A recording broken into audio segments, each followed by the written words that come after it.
You know, that gut feeling, that tiny voice whispering something's just off. I ignored mine for years. Told myself Mark was just stressed, that his long hours and sudden business trips were normal. Our bedroom felt colder, conversations shorter. But hey, marriage gets tough, right? You make excuses until you can't. It wasn't a dramatic phone left open or lipstick on a collar. No, my wake-up call came from something way more mundane. Mark's obsession with tracking everything. Mileage, expenses, even his damn coffee runs. He lived by spreadsheets, organized to a fault. That's what I thought. Then, one rainy Tuesday, I needed an old tax file off his laptop. He'd forgotten to log out, and that's when I saw it. A spreadsheet named Project Falcon. Sounded like work. It wasn't. My blood ran cold scrolling through it. Dates, times, locations, hotel names I didn't recognize. Cash withdrawals, marked MISC, mileage logs that didn't match his office route. 5 years worth. 5 years of meticulous entries painting a picture of a whole other life. This wasn't disorganization. This was proof. Hidden in plain sight, using the very habit he bragged about, his need for control. For tracking, he documented his own affair. Music swells slightly, then dips low suddenly. Every late night, every cancelled plan, every vague answer clicked into place with terrifying clarity. The spreadsheet didn't lie. It was all there, row after damning row. The betrayal wasn't just in the cheating, it was in the cold, calculated record-keeping. He thought his little system protected him. He was wrong. I had the evidence, I had his evidence. My hands shook holding it all. The shock started fading, replaced by something else, a fierce, quiet resolve. He thought he was smart. He had no idea I copied everything, every cell, every secret pause, sound of a deep breath. So now, I'm sitting here waiting. The spreadsheet is printed, sitting heavy on the kitchen table beside his usual coffee mug. The front door just clicked open. His keys jingle in the hall. He's humming. He has no clue his perfectly tracked double life is about to implode. My heart's pounding. Do I scream? Do I stay silent? Do I just slide the papers towards him? This ends today. But how? That's where things get real. Music cuts abruptly to silence for the final line. He walks into the kitchen. My throat felt tight. Speak, say something. But the words wouldn't come. All I could see was the spreadsheet in my mind's eye. Not just the dates and places, but the patterns. How the Project Falcon entries always spiked around my birthday, our anniversary. Times he claimed he was stuck at the office or helping Dave move. Times I'd felt lonely, brushed aside, blaming myself for needing more. 5 years. 5 years of this double life, documented with the same cold precision he used for our household budget. I remembered when his tracking habit started. Early in our marriage, it was almost cute. He'd meticulously log our road trips, gas mileage, even how much we spent on groceries. Just being smart, babe, he'd say. Knowledge is power. I used to tease him about it, calling him my little accountant. He'd laugh it off. When did it stop being about us and start being about covering his tracks? When did Project Falcon become the twisted ledger of his betrayal? He poured his coffee, his back to me. My eyes flickered to the printed pages. One entry burned in my memory. Asterisk October 12th. The Seaview in $250 missed 285 miles. October 12th. The weekend he told me his mom was sick and he had to drive down to help her. I'd packed him a lunch, worried. He'd kissed my forehead. All lies, every single one. The Seaview Inn was a romantic beachfront place we'd talked about going to ourselves. He turned, mug in hand, finally noticing my silence, my posture. You okay? He asked, a flicker of genuine concern crossing his face. Or was it just guilt? Peeking through, his gaze drifted downwards, past my frozen expression, towards the table, towards the neat stack of papers beside his mug. He hadn't registered them yet. Not really. But he saw me. Saw the tears I hadn't even felt starting to well up, the raw hurt I couldn't hide anymore. His easy smile vanished, replaced by confusion, then a dawning, wary tension. Honey, what's wrong? He took a step closer. The air crackled. He was looking now, really looking, at the table, at the spreadsheet header visible on the top page, his own handwriting, his own meticulous system. His eyes widened just a fraction. The color drained from his face. The mug trembled slightly in his hand. The silence stretched thick and suffocating. He knew, I knew, but he didn't move, didn't speak. Just stood there, staring at the damning evidence of his own, waiting for the storm to break. Project Falcon. I finally managed, my voice flat, hollow. It didn't sound like me. Clever name, sounds important. Official. I tapped the top page. October 12th. The Seaview in 85 miles. You told me you were with your mom. That words hung there, ugly and undeniable. No accusation, just cold, hard fact, ripped from his own ledger of deceit. His mouth opened, closed. No smooth excuses came, just a strangled sound. Jenna, it's not. He trailed off, his eyes darting from the paper to my face, searching for mercy, for disbelief, for anything he could grab onto. He found nothing but ice. The charming mask he wore for the world, the loving husband facade, it was cracking under the weight of his own evidence. This wasn't just about the affair anymore. It was about the calculation, the sheer cold-blooded effort. 5 years of double entries in his life, planning trips around our milestones, using the tracking habit I'd once found endearing, his mileage logs, his expense reports as a shield. He'd weaponized his own meticulous nature against me. The betrayal wasn't just emotional, it was intellectual. He'd outsmarted himself, documenting his own downfall. Who was she? The question screamed in my head. Was she in the spreadsheet too, hidden behind initials or another code name? A colleague, a stranger, someone I knew, someone who'd sat at this table. The not knowing was its own kind of torture, another layer of the mystery he'd built. And the name, Project Falcon. Was it arrogance, a private joke between them, mocking me, the oblivious wife? He took a shaky step back, bumping against the counter. The mug clattered, spilling dark coffee onto the tile like a spreading stain. He didn't seem to notice. His face was ashen. "Please," he whispered, the word raw. "Let me explain." Explain. After 5 years of meticulously recorded lies, after using our life, our trust, as camouflage, the numbness started to recede, replaced by a slow-burning fury. This wasn't a moment for his excuses. This was the moment his perfectly controlled world, built on hidden evidence and deception, finally met the truth he'd so carefully avoided.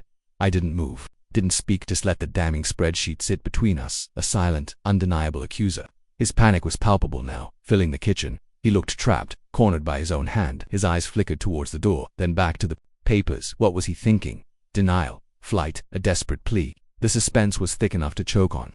He opened his mouth again, but no sound came out. The only explanation that mattered was printed right there, row after meticulous row. Waiting, and I wasn't going to make this easy. Not anymore. His move, his mess, his meticulously documented disaster. I didn't flinch, didn't look away. My silence was the only weapon I needed right then. He'd had 5 years to explain.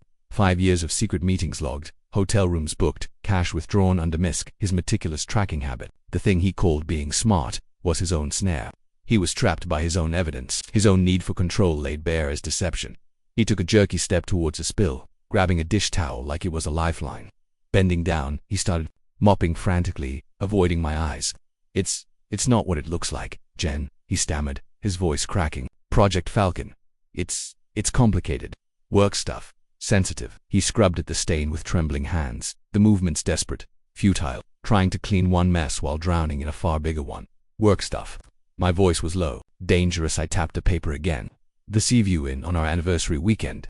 The $250 MISC withdrawal the day you forgot my birthday dinner. The 85-mile round trip every other Thursday for a year."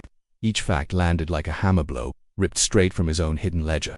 What kind of work happens at a romantic beach hotel? Mark, who's the client? What's her name? He froze, crouched on the floor, the wet towel clenched in his fist, his shoulders slumped. The fight seemed to drain out of him for a second, replaced by pure dread. He slowly stood up, abandoning the towel, the coffee stain forgotten. He looked utterly broken, cornered by the sheer weight of his documented lies. The hidden evidence wasn't hidden anymore. It was right there, accusing him. "Her name isn't in there," he whispered, finally meeting my gaze. His own eyes were red-rimmed, pleading. "I swear it's coded for protection."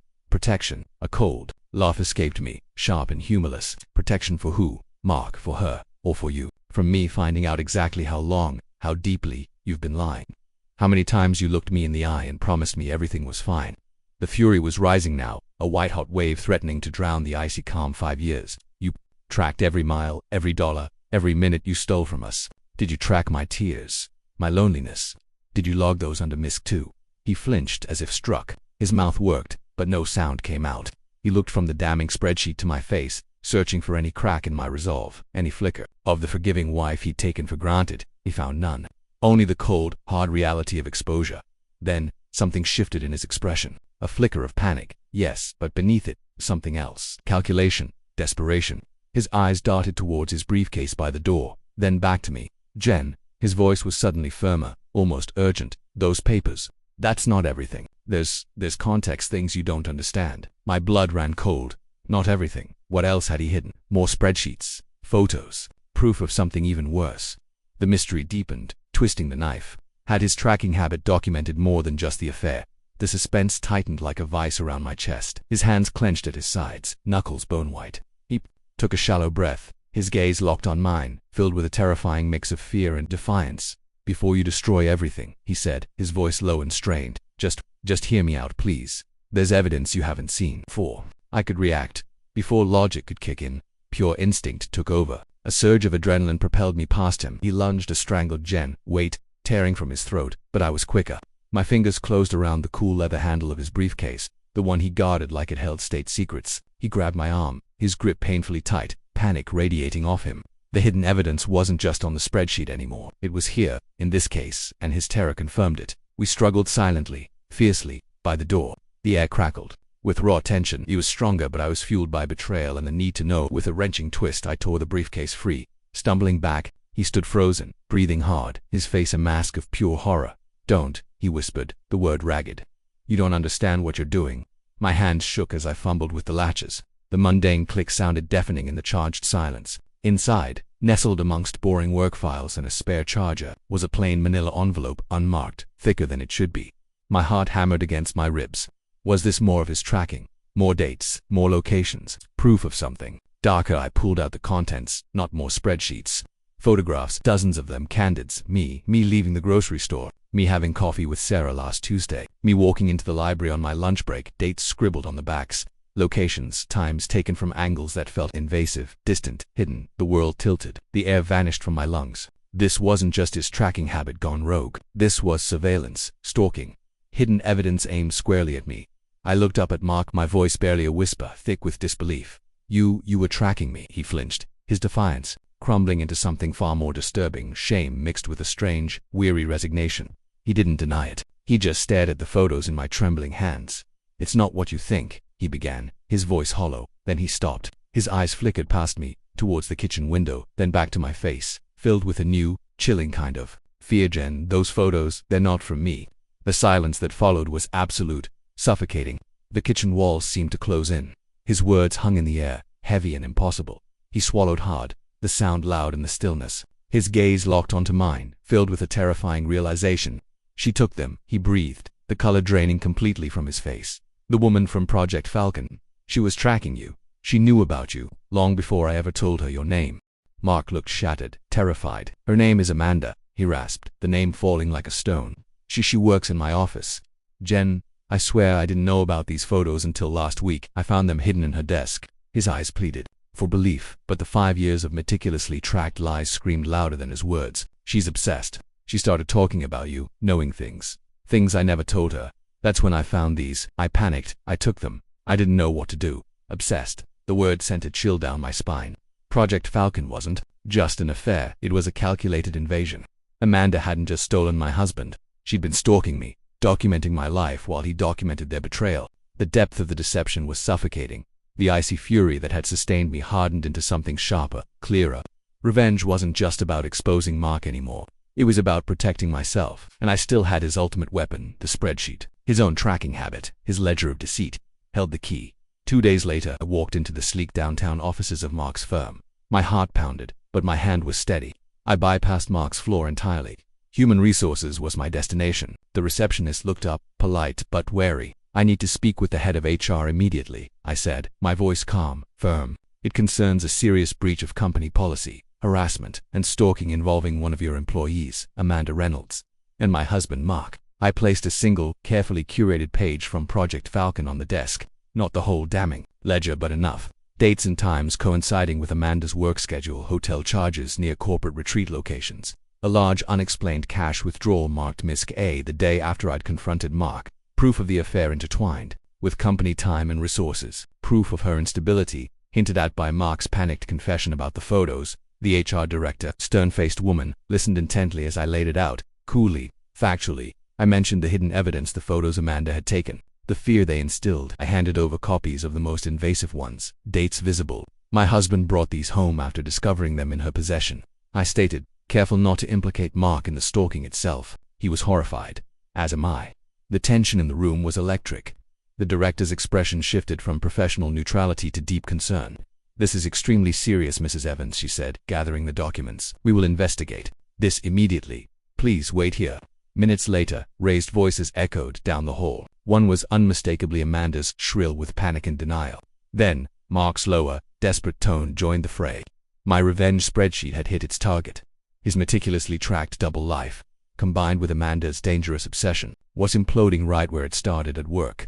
The exposure was public, professional, and utterly humiliating for them both. Mark was fired that afternoon. Amanda was escorted from the building by security, her furious screams echoing in the lobby. The professional fallout was swift and brutal. The revenge felt cold, satisfying but hollow. The betrayal, the fear Amanda had inflicted, still lingered. A week later, the doorbell rang. It was a process server. Amanda was suing Mark, not for harassment, but for defamation and emotional distress, claiming he had orchestrated the entire HR complaint to cover up his stalking of her. She included the photos he had taken from her desk as proof of his obsession. The final, cruel twist. The hidden evidence, the photos meant to expose her, were now being twisted to paint Mark as the monster and potentially drag me back into that toxic mess. The battle, it seemed, wasn't over. The meticulously tracked lies had spawned a whole new war, and the cost of revenge was far higher than I'd ever imagined. Facing Amanda in court, even briefly, was chilling. The cold hatred in her eyes confirmed everything, but the evidence spoke louder. The hidden evidence in Mark's spreadsheet, meticulously tracking his own betrayal, became the unexpected shield. It proved Amanda's fixation predated any complaint. Her lawsuit crumbled quickly, dismissed with prejudice. The judge granted my permanent restraining order without hesitation. Seeing Amanda's furious, defeated glare as she was escorted out was the only flicker of true vindication I felt. She vanished, hopefully for good. Mark. He became a ghost, fired, disgraced and drowning in legal bills from Amanda's failed suit. He signed the divorce papers quickly. No fight, no more lies, just a hollow shell of the man I'd once loved, consumed by the fallout of his own meticulously documented double life. The house sold. I moved across town somewhere with no memories in the walls. The revenge spreadsheet. I printed the final page, not to dwell but to acknowledge. I tucked it away with the divorce decree, proof that his own tracking habit, his need for control, became the very thing that exposed him. It wasn't a trophy, it was a tombstone for the marriage. Closure, however brutal. Now, my life is quieter, simpler. I track things too, sometimes, grocery lists, savings goals, the miles I walk in the new park near my apartment. But it's different. It's my data, for my life. There's no hidden column, no secret ledger. The fear Amanda instilled took time to fade, but the restraining order and her disappearance helped. The constant looking over my shoulder has eased. Peace isn't fireworks. It's the quiet absence of dread. It's making coffee in the morning without that knot in my stomach. It's realizing the greatest revenge wasn't his ruin, but my own quiet rebuilding. I survived the meticulously planned betrayal and the terrifying stalking.